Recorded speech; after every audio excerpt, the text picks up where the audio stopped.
je vais vous présenter cet appareil qui est un analyseur de spectre. Donc c'est de marque Rigol, DSA 832E. Donc cet analyseur de spectre a une bande de fréquences, donc il peut observer des signaux compris entre une fréquence de 9 kHz, je ne sais pas si c'est lisible ici, à 3,2 GHz. Donc 9 kHz à 3,2 GHz. Cet appareil est plutôt coûteux, de l'ordre de 2200 €. Donc voilà, quand vous l'aurez entre les mains, il faudra en prendre particulièrement soin. Alors cet appareil, cet analyseur de spectre, permet notamment de récupérer, d'observer le spectre de signaux radiofréquences. Donc il dispose d'une entrée, donc cette entrée-là, il est noté RF Input 50 ohms. Donc c'est une entrée qui permet de capter les signaux radiofréquences. Et au maximum, il y a une précaution à prendre. Au maximum, la puissance, le niveau de puissance des signaux qui peuvent être envoyés au max est de plus 20 dBm. Donc, petite parenthèse, je pourrais observer à l'aide de cet analyseur de spectre un signal généré par un GBF, et donc observer le spectre d'un signal généré par un GBF, mais voilà, en faisant très attention que le niveau de puissance ne dépasse pas 20 dBm, 20 décibels par rapport au milliwatt. Donc, pour les signaux radiofréquences, les ondes électromagnétiques qu'on va observer à l'aide de cette entrée-là, il n'y a pas de difficulté, pas de problème, pas de précaution particulière à prendre. Les niveaux de puissance seront nettement inférieurs. Alors, je dispose de plusieurs antennes. Alors, une petite précision, hein, le connecteur ici est appelé un connecteur de type N, donc connecteur RF, radiofréquence de type N, classique sur les analyseurs de spectre. Et donc je vais connecter à cette entrée des antennes. Je dispose de deux types d'antennes. Une première antenne, celle-ci, ici, c'est une antenne verticale, 3 bandes, 3 plages de fréquence. Donc c'est une antenne verticale tribande, 144 MHz, 400 MHz et 1200 MHz. Donc je pourrais utiliser celle-ci. Une autre antenne que je dispose, c'est celle-ci. Là, il est spécifié verte 2450.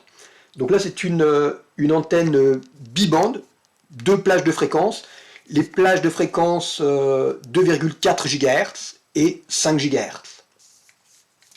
Donc notamment adapté aux signaux Wi-Fi. Alors aujourd'hui, moi je vais mettre la première antenne, celle que je vous ai présentée, tribande. Alors pour pouvoir la connecter, je vais utiliser cet adaptateur. Donc un adaptateur qui me permet de connecter l'antenne à une connexion de type SMA, et je vais la connecter donc par le biais de cet adaptateur à mon analyseur de spectre.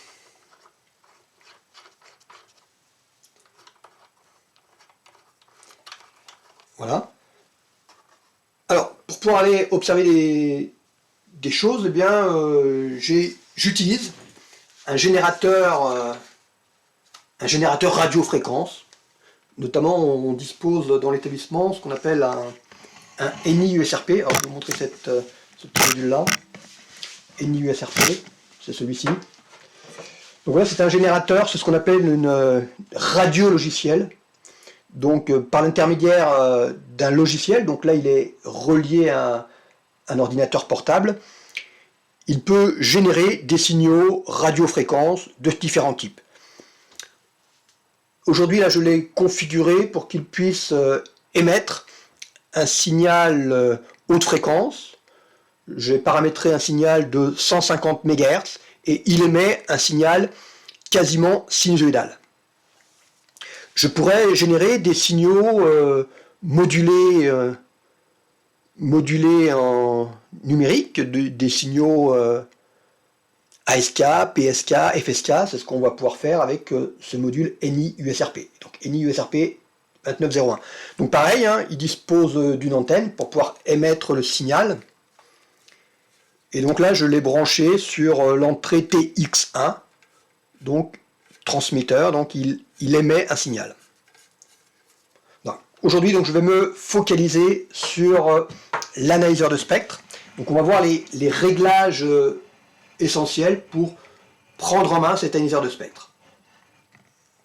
Alors, je le mets sous tension. Voilà, touche power ici. Alors il est quelque peu bruyant. Il souffle beaucoup, la ventilation. Donc je le laisse démarrer. Et donc j'évoquais tout à l'heure qu'il permet d'analyser des signaux dans une plage de fréquence allant de 9 kHz à 3,2 kHz. Alors, quand on le met sous tension, notamment, apparaît, donc comme il peut observer des signaux de, on va dire, de 0 à 3,2 GHz, la fréquence centrale est donc située au milieu de cette plage. Donc actuellement, la fréquence centrale, on n'arrivera pas à la distinguer ici, mais elle vaut 1,6 GHz. Donc là, c'est la fréquence centrale d'observation des signaux. Et pour l'instant, la plage de fréquence qu'il observe, c'est la plage de fréquence totale, donc grossièrement de 0 à 3,2 GHz. Donc le span, c'est-à-dire la plage de fréquence qu'il observe, est pour l'instant positionné à 3,2 GHz. Alors, moi je vous ai précisé que mon générateur radiofréquence, à l'aide de mon module NI USRP, génère un signal aux alentours de 150 MHz.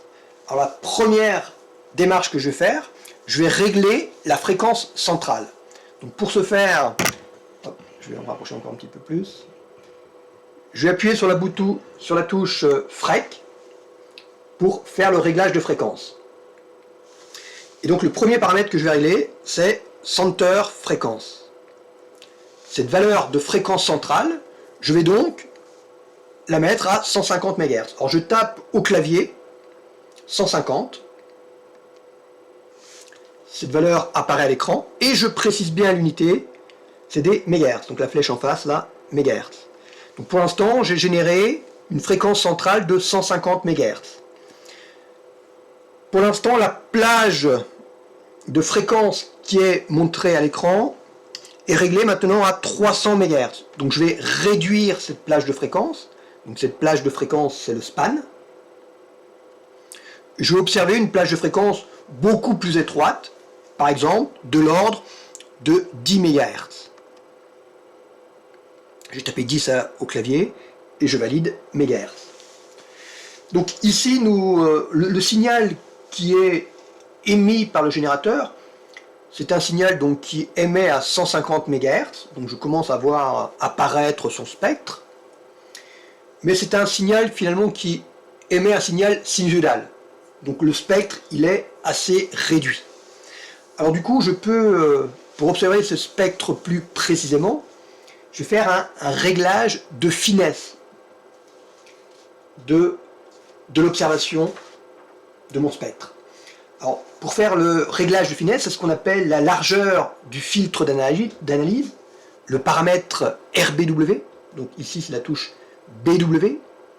Donc RBW signifie résolution bandwidth, donc la résolution de la plage de fréquence finalement.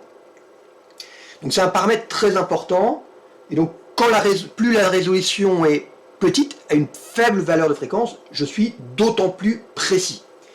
Néanmoins, si cette valeur de fréquence est trop petite, l'analyseur mettra un certain temps pour observer le signal. Donc là, par exemple, ce paramètre RBW, donc j'appuie sur la touche BW, il est pour l'instant réglé à 300 kHz. Je vais faire un réglage plus fin, je vais le régler par exemple ici à 10 kHz. 10 kHz. Et donc je constate qu'à l'écran maintenant, ma résolution est beaucoup plus précise et je constate que finalement, le spectre, il se contente d'être simplement une raie. A priori, cette le spectre du signal émis, c'est une sinusoïde, donc il se rapproche davantage d'une seule raie. Je peux régler à l'écran l'amplitude de ce spectre, de cette représentation spectrale. Donc j'appuierai sur la touche ample.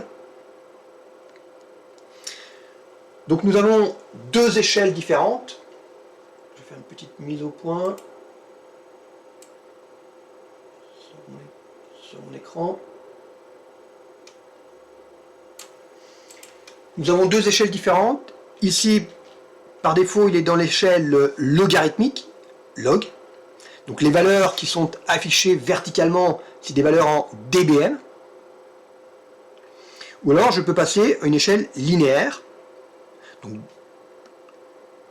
Et donc par conséquent, en échelle linéaire, les valeurs qui apparaissent, c'est des valeurs de tension, donc en volts, millivolts, microvolts. Et donc là, pour qu'il me... Comme je suis passé d'une échelle à une autre, il a perdu un petit peu l'information. Je vais refaire un autoscale, une prise de mesure automatique de l'amplitude. Et donc là, je vous vois apparaître clairement cette raie. Je regarde les précisions. La fréquence centrale est de 150 MHz. Ici, le span, donc la plage de fréquence globale d'observation est de 10 MHz. Donc on a 10 carreaux, 10 MHz. Donc chaque division représente 1 MHz. Je peux observer cette trace. Donc là, je vais aller dans le menu trace. On peut faire quelques petites observations complémentaires à l'aide de ce menu trace. Donc travailler sur cette trace en particulier. J'appuie donc sur la touche trace. Je peux refaire une remise à zéro, un effaçage de cette trace, clear white. J'efface la trace. Il refait une acquisition. Et ce qui est intéressant, c'est ce que je vais faire dans ce cas-là, pas forcément dans cet exemple-là, mais je vais utiliser la fonction maxHold. La fonction maxHold qui permet d'afficher la valeur maximale du balayage. Parce que finalement, le signal, là, il est balayé en continu. Il y a un spot qui se déplace en continu. Et donc, j'appuie sur la fonction maxHold. Donc, je retourne dans le trace type clear right. Et là, je vois apparaître la fonction maxHold. La fonction maxHold, finalement, il mémorise à chaque fois la plus grande amplitude. Je vais rejouer sur l'amplitude, autoscale. Et donc, il mémorise à chaque fois, il rafraîchit en corrigeant éventuellement pour avoir la plus grande amplitude. Je peux aller lire cette amplitude. Alors, il y a la possibilité de mettre un marqueur pour aller lire la valeur de cette amplitude. Donc j'appuie sur la touche marqueur, situé à droite là de mon écran. Et donc je vois apparaître, il a fait apparaître un petit point là. Le marqueur, il est situé à 150 MHz. C'est trait. L'amplitude de cette raie, c'est 208,7 microvolts. Alors, ce relevé m'intéresse. Je vais essayer de le sauvegarder. Pour ce faire, je prends une clé USB. Là en face avant, lecteur de clé USB, j'insère ma clé USB.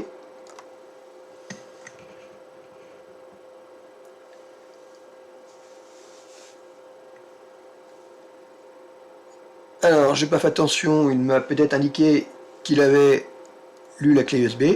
Et pour faire une sauvegarde de mon information sur une clé USB, je vais appuyer sur la touche là qui représente une imprimante. Et donc il y a un menu qui s'ouvre. Donc là je vais simplement rentrer le nom d'un fichier. Par exemple, je vais appeler essai. Alors dans ce menu, je vais utiliser le pavé numérique qui est ici. Alors pour l'instant, il est configuré en mode caractère. Je peux, à l'aide de cette touche plus, moins, basculer soit en mode caractère, soit en mode numérique. Donc je vais rester en mode caractère. Je peux définir des minuscules ou des majuscules à l'aide de cette touche-là. Et puis après, donc par exemple, je vais taper le mot essai. Donc je vais sur la touche 3 où il y a les lettres DEF. Donc j'appuie sur plusieurs fois sur la touche, je mets un E, je valide. Je vais mettre en minuscule maintenant. Je vais mettre un S, et QRS. Hop, je passe le droit. Je valide le S, je reprends un S, un petit A.